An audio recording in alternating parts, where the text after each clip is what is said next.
चेहरा नहीं दिखाई दे रहा, दिख रहा है ना? माइक का जो होगा ना वो बंद हो जाएगा, वो कभी भी स्विच ऑफ हो सकता है, माइक का कनेक्शन है। आराम से और हल्ला नहीं करो ऊपर। चलो एक्सरसाइज देखो, स्टार्ट करते हैं हम। एक्सरसाइज 3.2 है। कितना है? 3.2 में हम लोग क्या करते हैं, जैसे पहला जो भाषा वाला क्वेश्चन दिया है इसको भी ड्रॉप कर देते हैं, ठीक है। अभी जो प्रेजेंट में सिखाए हैं, प्रेजेंट में जो सिखाए ना उसको हम लोग सॉल्यूशन करते हैं। क्वेश्चन नंबर, हाँ एक्सरसाइज देखो लिख देते हैं। एक्सरसाइज 3.2 है ना। अब क्वेश्चन नंबर 2 का 1 से शुरू करेंगे। क्वेश्चन नंबर 2 का 1 से शुरू करेंगे, ध्यान देंगे। क्या बोर्ड पर सब लिख रहे हैं? क्या लिखना बंद नहीं हुआ अभी तक? एक बार फिर से क्वेश्चन पढ़ देते हैं, देखो बन जाएगा। सबसे आराम से बना लोगे। देखो लिखल है अनुपातों, ध्यान देंगे, अनुपातों A1/A2। किताबें सबके आगे, जिसके आगे किताब है वो किताब आगे रख लोगे, या फिर आसपास में नहीं है तो देख लोगे।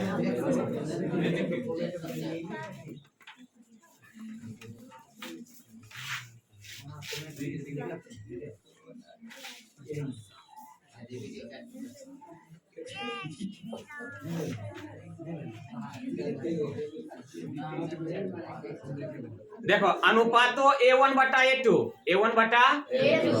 B1/B2 और C1/C2 की तुलना कर ज्ञात कीजिए कि निम्न समीकरण युग्म द्वारा निरूपित रेखाएं एक बिंदु पर प्रतिच्छेद करती है, समांतर है अथवा समपाती है। यानी कि हम क्या बताए थे, बोले थे ना, हो सकता है एक क्वेश्चन में तीनों पूछ दे, या हो सकता है अलग अलग पूछे। यहाँ अलग अलग पूछा ना, सिर्फ क्या पूछ रहा है, रेखा के बारे में पूछ रहा है। किसके बारे में?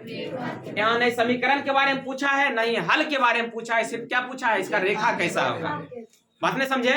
तो एक में जैसे क्वेश्चन दिया है, देखो क्या दिया है, 5x-4y + 8 बराबर समीकरण 1 मान लेंगे इसको।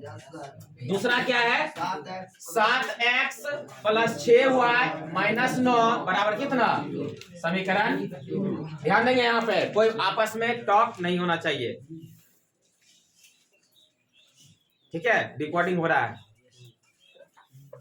ध्यान दो। क्वेश्चन दे दिए। अब ये जीरो के फॉर्म में ऑलरेडी लिखा हुआ है, देखो जीरो के फॉर्म लिखा हुआ है ना, तो हम लोग क्या करेंगे, आराम से सब लिख देंगे। A1 और A2 क्या लिख देंगे, A1 और A2। A1 को कितना 5 होगा और A2 का 7। B1 कितना हो जाएगा, -4। B2 कितना हो जाएगा, +6 है ना। और C1 कितना हो जाएगा, 8। C2 कितना हो जाएगा। किसी बच्चे को प्रॉब्लम यदि होगा देन जस्ट कॉल मी, ठीक है। बिल्कुल बोलना है, फ्रैंकली बोलना है कि सर यहाँ पर प्रॉब्लम हो रहा है, तब नहीं ट्रीट करेंगे जी। तब नहीं एंटीबायोटिक देंगे।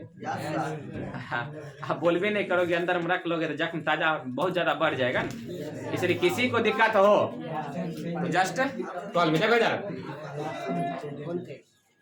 अब बोले A1 A2 लिख दिए, B1 B2 लिख दिए, C1 C2 लिख दिए, यहाँ तक का काम खत्म। अब हम लोग चेक करते हैं, लिखेंगे चूंकि A1/A2, A1 का मान 5, A2 का मान कटने वाला है, छोड़ देंगे। एवं B1/B2, B1 का मान -4, B2 का 2 से 3 बार में, 2 से 2 बार में कितना, -2/2। किसी दिक्कत? क्या ये दोनों आपस में बराबर है कि नहीं है? बराबर नहीं है। जब बराबर नहीं होगा तो हम लोगों को यहीं पर रुक जाना है, आगे नहीं बढ़ेंगे। यदि बराबर होता तो साथ ही C1/C2 निकाल लेते, लेकिन बराबर यहाँ पर नहीं है तो यहीं पर लिख देंगे हम लोग। क्या लिखेंगे, यहाँ वीडियो में दिख रहा है, यहाँ पर लिखेंगे। यहाँ कोई बात नहीं, यहाँ क्या लिखेंगे, 5/7, 5/7 बराबर नहीं किसका, -2/3। यानी कि इसकी उत्पत्ति कहाँ से हुआ है, A1/A2। डज नॉट इक्वल कितना B1 बटा B2। इसकी उत्पत्ति B1 बटा B2 से। अब तुम ही लोग बताओ इसका रेखा कैसा होगा, प्रतिच्छेदी होगा, एक बिंदु पर प्रतिच्छेद करेगा ना। लेकिन आता हाँ, समीकरण का रेखा कैसा होगा, प्रतिच्छेदी होगा।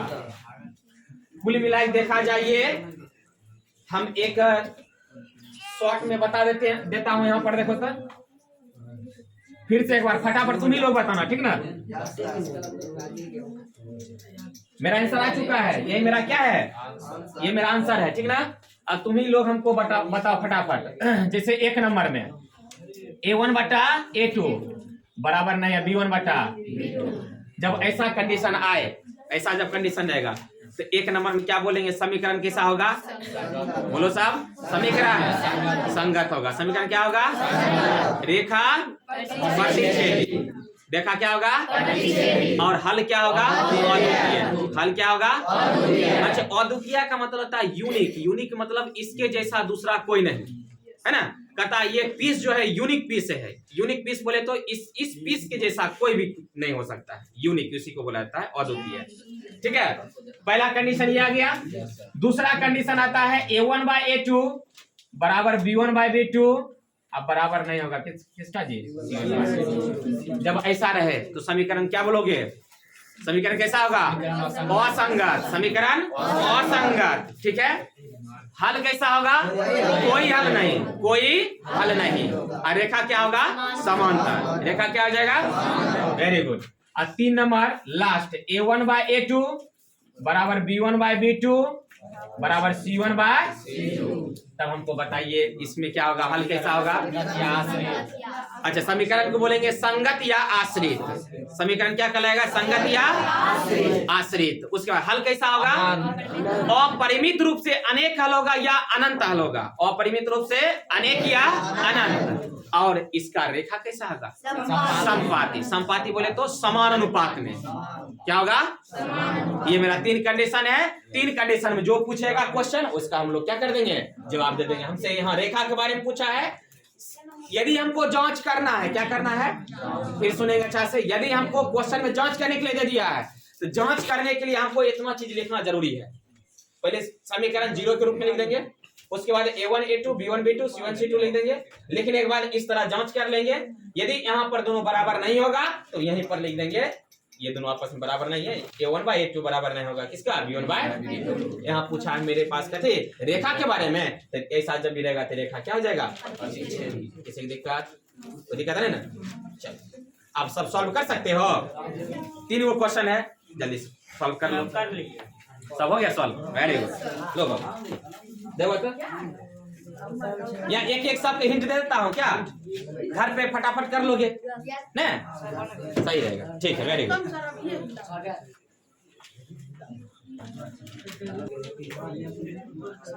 हाँ, अब आगे वाला हम क्वेश्चन बता रहे हैं। हम सब पार्ट का एक एक क्वेश्चन बता देता हूँ। तो हम बता देते हैं क्या करना है। अभी तक नहीं लिखे, कहाँ तक है, जल्दी से लिखो ना, मिटा देंगे। हाँ क्या हो? सब पार्ट का जो है ना एक एक क्वेश्चन बता देता हूँ, घर पे आराम से बना लेना। 2 का 2 नंबर बताते हैं, 3 का 1 नंबर है ना।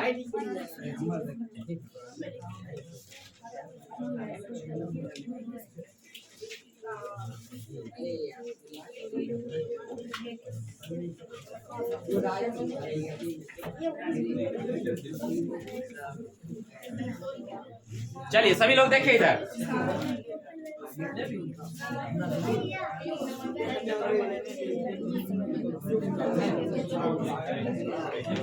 क्वेश्चन नंबर 3 पढ़े हैं, पीछे टॉप कर रहे हैं। क्वेश्चन नंबर 3 में बोल रहा है अनुपातो A1 बटा A2 अनुपात A1 बटा A2, B1 बटा B2 और C1 बटा C2 की तुलना कर ज्ञात कीजिए कि निम्न रैखिक समीकरण के युग्म संगत है या, अब 3 नंबर बोल दिया है कि संगत चेक करना या फिर असंगत। ये क्वेश्चन दिया है, अगर हम देखना कौन संगत है कौन असंगत है। इसमें देखो ये क्वेश्चन बता दिए ना, 3 का देखो, 3 नंबर क्वेश्चन जस्ट बताए हैं ऊपर पर।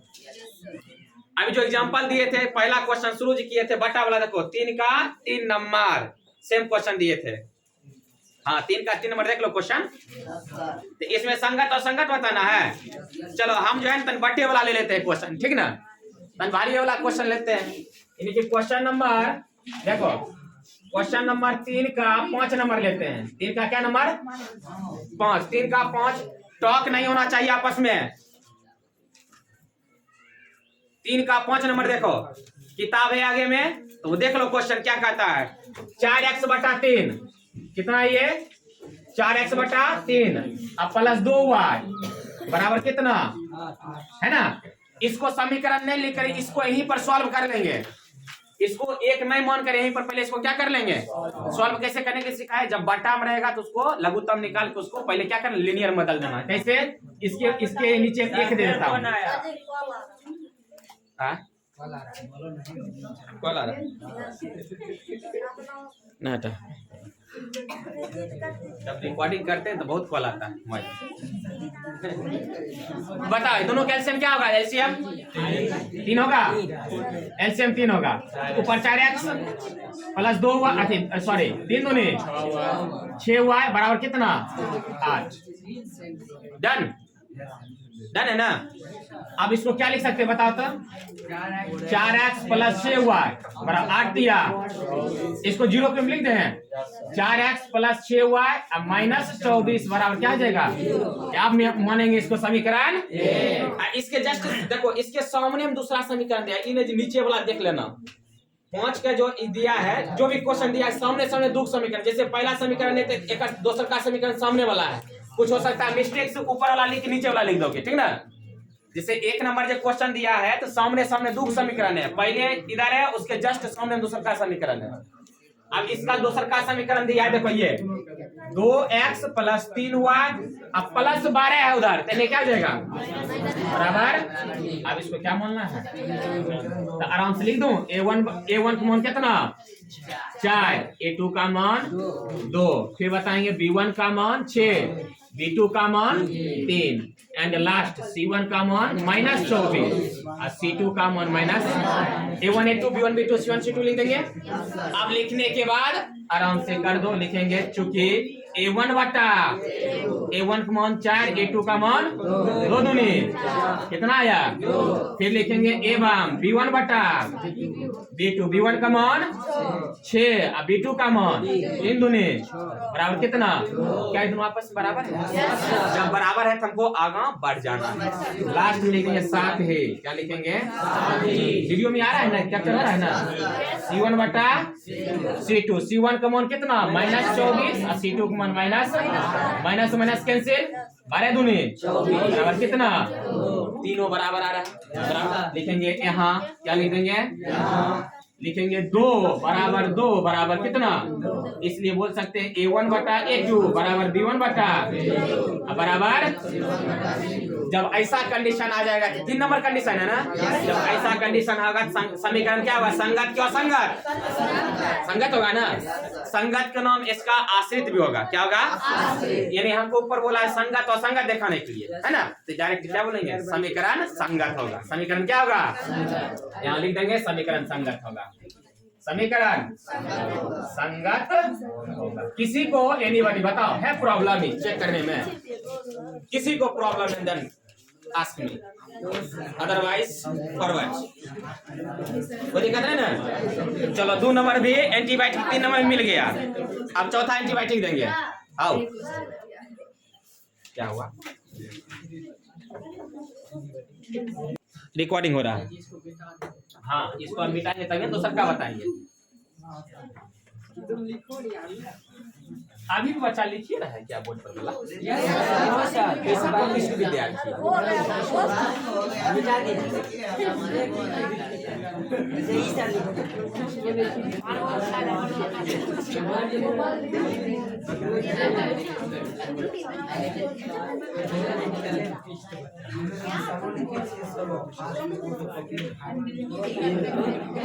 चलो देखेंगे, ध्यान दो, कोई बात नहीं करोगे। चार का बता रहे क्वेश्चन, सब सुनोगे। मेरा जो बात बोल रहे हैं, जो क्वेश्चन बोल रहे हैं उसका सुनो अच्छा से, कोई बात नहीं करना। कहता निम्न रैखिक समीकरणों के युग्मों में से कौन से युग्म संगत है या असंगत, फिर वही चेक करने के लिए बोल रहा है, संगत है या असंगत। यदि संगत हो तो ग्राफीय विधि से हल कीजिए। क्या कीजिए? मैं बताया हूं कि अभी ग्राफ नहीं बनाना है, ग्राफ का एक स्पेशल क्लास लगाऊंगा, उसमें पहले सिखाऊंगा, उसका पूरे डायग्राम बना के अच्छा से बताएंगे कि नहीं जब बस दहना घुमा कर ग्राफ बता दिया, ऐसा नहीं। पहले इसका हम लोग जांच करने के लिए सीख लेंगे। जांच करने के बाद जैसे हमको ग्राफ भरना होगा तो ग्राफ के लिए एक स्पेशल 4-5 दिन की क्लास रहेगा, 4 से 5 दिन चलेगा, ठीक है। उसमें अच्छा से ग्राफ सिखा देंगे और परीक्षा में 5 नंबर का एक ग्राफ पूछता है, ओके। 5 नंबर या 5 नंबर में एक ग्राफ 100% पूछेगा, एक रचना पूछेगा 100%, ठीक है। जो 9th में एक बार पढ़ाए थे ना रचना, प्रकार बॉक्स डिवाइडर लाए थे ना, उसमें रचना बताए थे। जस्ट लाइक सेम इसमें भी रचना करना और ग्राफ बनाना। 5 दूनी 10 नंबर कोई नहीं काट सकता है एकदम आने से। परीक्षा में बिहार बोर्ड में 2 एकदम हमेशा क्वेश्चन रहेगा, ग्राफ और रचना, ठीक है। तेने सुनो, इसमें जांच कर क्या बता दे, संगत और असंगत। बताओ कौन सा ऐसा क्वेश्चन जो भारी लग रहा है वही उठाएंगे। 4 गो क्वेश्चन, 4 गो कौन है क्वेश्चन बताओ।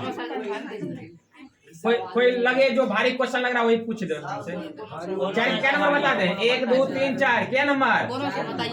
चलो एक ही नंबर बता देते हैं। एक में कुछ बच्चा 100 लिख देता है, क्या लिख देगा?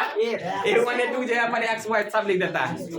देखो ऐसा क्वेश्चन क्या करना है, x + y बराबर 5 दिया ना, तो +5 है तो क्या देगा बराबर, इसको समीकरण 1 बोलना है। दूसरा क्या है, x ना हाँ सामने इसके 2 है, देखो हाँ 2x + 2y - 10 हो जाएगा बराबर जी। तो यहाँ पर जो A1 लिखेंगे ये x नहीं लिख देंगे, x पहले वाला। यदि कुछ नहीं रहेगा तो वहां पर क्या रहता है, यदि माइनस लग रहेगा तो -1, अब प्लस रहेगा तो +1। तो A1 का मान 1 होगा और नीचे खिसकेंगे तो A2 का मान 2, B1 का मान 1, B1 का मान यहाँ 1, B2 का मान 2, C1 का मान और C2 का मान। तो हम लोग क्या करेंगे, लिखेंगे चूंकि A1 बटा A1 का मान 1, A2 का मान, फिर लिखेंगे A1 B1 बटा B1 1, B2 दोनों बराबर आ रहा है। जब यहाँ पर बराबर आएगा तभी C1 बटा C2 निकालेंगे। यदि बराबर नहीं हुआ तो हमको C1 C2 नहीं निकालना है। अच्छा सब कौन सुन लो, 7 है C1 बटा C1 का मान -5, C2 का माइनस कैंसिल, 5 कम 5, 5 दूनी 10। क्या तीनों बराबर हो गया? लिखेंगे यहाँ 1/2 बराबर 1/2 बराबर 1/2, इसलिए A1 बटा A2 बराबर B1 बटा बराबर C1 बटा C2। समीकरण क्या होगा, संगत या असंगत? समीकरण संगत होगा। तो दिक्कत कहता है कि क्वेश्चन में संगत है तो ग्राफीय विधि से हल करें, मतलब समीकरण यदि संगत होता है तो ग्राफीय विधि से हल होता है। कोई दिक्कत है ना? इस तरह कर लो, जिसको करना है कर लो, फिर आगे बढ़ जाए।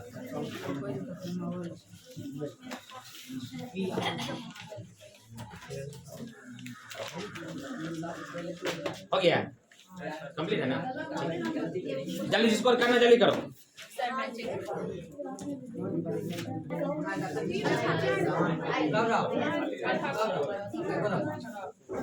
सब 1 नंबर क्वेश्चन पर होता 3.2 का पहला क्वेश्चन पर वो क्या बोल रहा है, बोलता है ग्राफीय विधि से हल करने के लिए। कौन विधि से?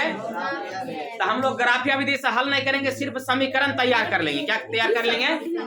समीकरण तैयार कर लेना है, ग्राफीय विधि से दोसर का क्लास में सीखना है। डन। अब वहां पर जब ग्राफ सिखा देंगे ना तब जे क्वेश्चन है उसको उठा के वहां पर ग्राफ बना लेना।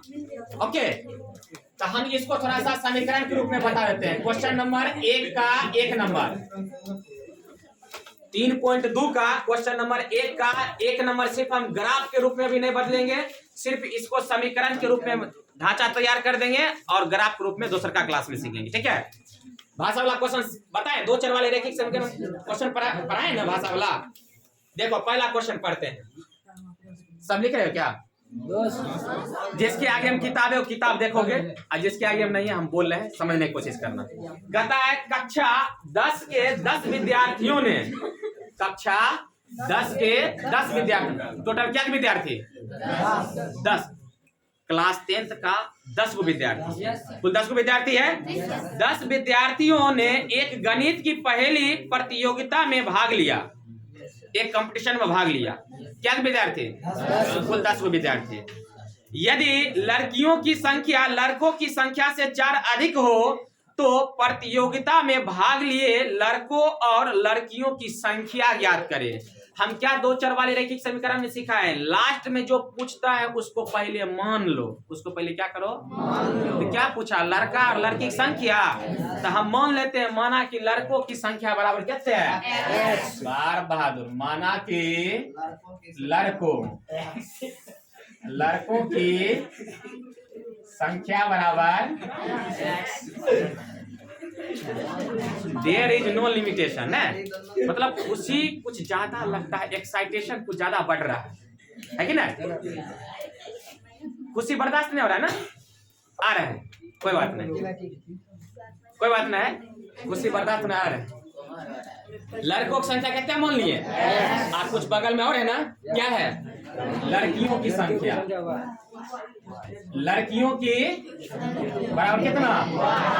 अच्छा, 2 चर में हमेशा 2 केस बनेगा भाषा वाला क्वेश्चन में। तो हमको बताओ केस 1, सबसे पहले ये बताओ, ये बताना है कि एकरा में लड़का लड़की एक्स वाई मान लिए, कहने का मतलब है कुल विद्यार्थी कितना है? कुल क्लास में जो है लड़का प्लस लड़की दोनों मिला के टोटल कितना है? तो केस 1 में लिख सकते हैं हम लोग एक्स, कुल मतलब क्या जोड़े होता है, एक्स प्लस वाई बराबर कितना? इसको क्या बोलनी है? किसी को दिक्कत? यदि हमको इसको सॉल्व करना होगा तो एक्स के मान यहाँ निकाल लेंगे, दूसर का समीकरण डाल के आंसर निकाल लेंगे, है ना। लेकिन हमको सॉल्व करने की आवश्यकता नहीं है। यदि सॉल्व एक बोला ग्राफिया विधि से हल कीजिए, कौन विधि से? ग्राफ अभी क्या बोले, अभी ग्राफ नहीं सिखाएंगे, सिर्फ समीकरण का स्ट्रक्चर तैयार कर देते हैं। तो स्ट्रक्चर तैयार हो गया। केस 2 में बोल रहा है कि लड़कों की संख्या, ये बोल रहा है यदि लड़कियों की संख्या, बोलता है चूंकि लड़कियों की संख्या लड़कों की संख्या का, लड़कों की संख्या से क्या है? 4 अधिक है। ध्यान देंगे थोड़ा सा, बस हो गया, खत्म है अब इसका किस्सा खत्म। लड़कियों की जो संख्या है, लड़की जो है लड़का से कितने अधिक है? 4 अधिक है। तो लड़की की संख्या क्या माना ऊपर? वाई माने हो ना। लड़की जो है लड़का एक से है ना, मेरा कितने अधिक? किसी दिक्कत है ना। अब ये मेरा फिर समीकरण तैयार हो गया। समीकरण तैयार करने का मतलब क्या? देखो ई +4 है, ये +4 है ना, इन्हें क्या जाएगा? इन्हें x बचा, ई प्लस वाई में क्या जाएगा? इन्हें कुल मिला के देखा जाए तो x - y बराबर -4 लिख सकते हैं। समीकरण 2, बस हमको समीकरण ही तैयार करना। क्या तैयार करना था? समीकरण तैयार करना है, तैयार कर दिया। यदि किसी को सॉल्व करने की आवश्यकता है, यदि मतलब कोई चाहे कि हमको इसको सॉल्व करना है, तो एक्स वाई का मान निकालेंगे। किसका मान?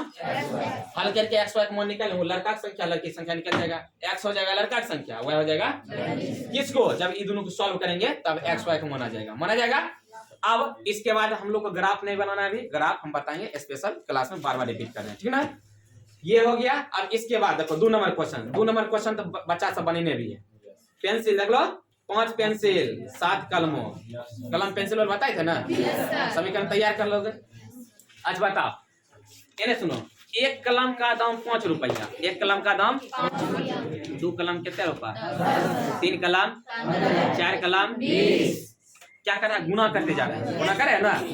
अच्छा हम बोलते हैं क्या, एक कलम का दाम 100 रुपया, एक कलम का दाम 7 कलम के क्या रुपया, 7 कितना आ जाएगा, किसी दिक्कत भी कर लोगे। देखो कहता है लास्ट में पूछ रहा है कि एक कलम तथा एक पेंसिल तथा एक कलम का मूल्य निकालिए, पूछ रहा है। तो लास्ट वाला पहले माना कि एक पेंसिल का मूल्य बराबर 100 रुपया, अब फिर नीचे मान लेंगे एक कलम का मूल्य y रुपया। कोई दिक्कत, केस फर्स्ट कर देंगे, केस फर्स्ट में लिखा है, केस सेकंड कर देंगे। ओके समीकरण तैयार, सॉल्व कर लेंगे, x और y का मान आ जाएगा, कलम और पेंसिल का दाम निकल जाएगा। लेकिन इसको बोलता है ग्राफिया विधि से हल करने के लिए, किसके लिए, ग्राफिया के लिए। तो हम लोग इसको डायरेक्ट हल करेंगे, ग्राफ जब बताएंगे तब ग्राफ में सिखा जाएगा। इसको सॉल्व कर लो जल्दी, क्विक।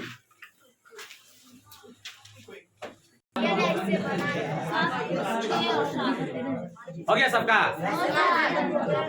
कलम पेंसिल वाला भी थोड़ा साइड कर दूं, कुछ बच्चा नहीं है, हाँ, आता है, कुछ बच्चा नहीं भी आता है।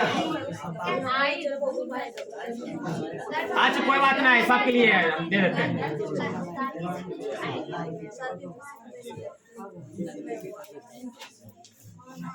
अच्छा इसको विलोपन से भी हल कर सकते, अच्छा सॉरी प्रतिस्थापन से भी हल कर सकते थे। यहाँ पर x का मान यहाँ निकाल लेंगे और यहाँ पर डाल देते हैं, y का मान निकल जाता है ना। या इसको विलोपन से भी हल कर सकते हैं, याद रखो माइनस, यहाँ समीकरण जोड़ दें, आ गया, वेरी गुड। अब इसी का 1 का 2 नंबर बता देते हैं। देखो माना कि लास्ट क्वेश्चन नहीं सीखोगे, लास्ट क्वेश्चन है, थोड़ा अच्छा सीख लो। लास्ट में पूछ रहा है कि एक पेंसिल और एक कलम का मूल्य निकालिए, ये पूछ रहा है। तो माना कि एक पेंसिल का मूल्य क्या रुपया, और एक कलम है ना, एक कलम का मूल्य कितना रुपया। केस फर्स्ट में हम लोग क्या कर देंगे, देखो लिखा है यहाँ पर लिख दिया 5 पेंसिल तथा 7 कलमों की कुल दाम कितने है, 50 रुपया। कितने रुपया, तो 5 पेंसिल है ना, 5 पेंसिल, एक पेंसिल का x, एक पेंसिल का, तो 5 पेंसिल कितने है, 5x, एक कलम का y, तो क्या कलम है 7, कितना आ जाएगा। अच्छा कुल का मतलब होता है जोड़, कुल का मतलब सर यहाँ माइनस के क्यों चिन्ह दिए, यहाँ प्लस से क्यों दिए, क्योंकि यहाँ पर पूछ रहा है कि दोनों को मिलाकर 50 रुपया दे रहा है, दोनों को मिलाकर मतलब जोड़ बराबर कितना 50, कितना हो जाएगा 50। समीकरण केस 2, केस फिर बोला दूसरा केस में कि 7 पेंसिल तथा 5 कलम, 7 पेंसिल तथा एक पेंसिल x, तो 7 कितने है कुल रुपया, यानी कि एक y और 5 कितने 5 बराबर कितना 46 रुपया। समीकरण अब 1 और 2 को सॉल्व कर देंगे, जो विधि वर्ग गुणन प्रतिस्थापन विलोपन जो तुमको आता है अच्छा लगता है उससे इसको क्या कर दो, जिससे आप लोगों को अच्छा लगता है उसको क्या कीजिए, सॉल्व कीजिए, एक्स वाई का मान निकाल कर रख दीजिए, बस हो गया। और इसको जब बताएंगे ना, देखो ग्राफ से भी बताएंगे तो जितना आंसर अभी निकल रहा है ना ग्राफ में भी उतना ही आंसर आएगा, काटेगा रेखा एक दूसरे को उतना पर वो आंसर आ जाएगा। ठीक है, तो मेरा ये जो है टोटल 1 से लेकर कितना तक 4 तक मेरा क्या हो गया, सॉल्व हो गया। 5 नंबर क्वेश्चन है, आयत वाला है, वो क्वेश्चन देखना ट्राई करके बनेगा, ठीक है, नहीं तो इसको हम कल बता देंगे। ओके क्लियर, इसको क्या कर लेना है, इसको क्या कर लेना है, क्या कर लेना है।